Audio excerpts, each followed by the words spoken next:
Amidst the contradictions and differing stances among Marxists, we identified the concept of communism, their ultimate goal, as the common idea shared by them all. Amidst the contradictions and differing stances among Marxists, we identified the concept of communism, their ultimate goal, as the common idea shared by them all. Marx characterized communism as the elimination of the harmful aspects, or the evil, inherent in human existence under capitalism. To use Marx's own words, communism is neither a state of affairs to be established nor an ideal to which reality must be shaped. Rather, it is the state of affairs that emerges once the functioning of capitalism comes to an end. Let us examine the problem with capitalism as described by Marx. The first aspect is the way capitalism drives ideologies. And ideology involves acting, whether consciously or unconsciously, with a specific form of knowledge as its objective. A division of labor operates within capitalism, mutually reinforced by those ideologies. The division of labor inherent in capitalism binds the individual to a single labor process. To illustrate the nature of labor under communism, Marx used the example of a person having the freedom to fish in the morning, farm in the afternoon, and critique art in the evening. The existence of private property is another characteristic of capitalism. This refers to property owned exclusively by an individual.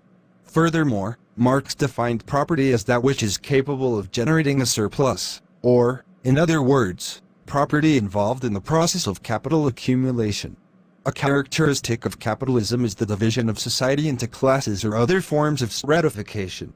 While the clear class-based division into capitalists and the proletariat was evident in Marx's era, other forms of division are observed today. Furthermore, capitalism is characterized by institutionalization. Institutionalization refers to the process wherein socially significant activities, such as production, education, and security, are governed by hierarchical organizational structures and driven by the pursuit of profit and power. To illustrate this with a contemporary example, child rearing, which was once a social and collective responsibility, specifically that of the family unit, has now been delegated to institutions like daycare centers.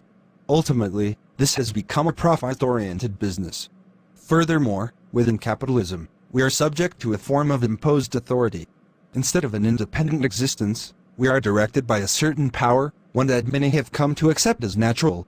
The state exercises this authority through mechanisms such as education, the military, and the police, while private media and advertising also play a role. Essentially, human beings are controlled by a force external to themselves. Furthermore, capitalism involves a process of surplus production. Simply put, this can be defined as a mode of production that threatens human existence. It entails the exploitation of both people and the environment. Another aspect linked to overproduction is surplus consumption. Consumption that poses a threat to human physical and mental well-being can be termed surplus consumption. Furthermore, in a capitalist society, even though individuals participate in production, the product itself becomes alienated from them. Consequently, alienation is defined as perceiving the product, whether material or conceptual, as something external and foreign to oneself, appearing as a force that dominates and controls the individual. Capitalism is a society characterized by objectification. It has transformed the relationships between people into relationships between people and things, specifically, consumer goods. Within capitalism, this ideology operates by mutually reinforcing elements such as excessive consumption, overproduction, authoritarianism, coercion, objectification, institutionalization, class divisions, and the alienation associated with private property. These are merely the primary operational features of capitalism. Marx wanted to eliminate these characteristics of capitalism. Then, we would have a communist society. It is not a situation that will inevitably arise, as some describe it. This can inevitably happen only through a human intervention. Some perceive socialism as synonymous with communism, while others regard it as a specific social model. However, Marx referred to the process of transition towards communism as socialism. Some Marxists acted as though the journey itself were the destination,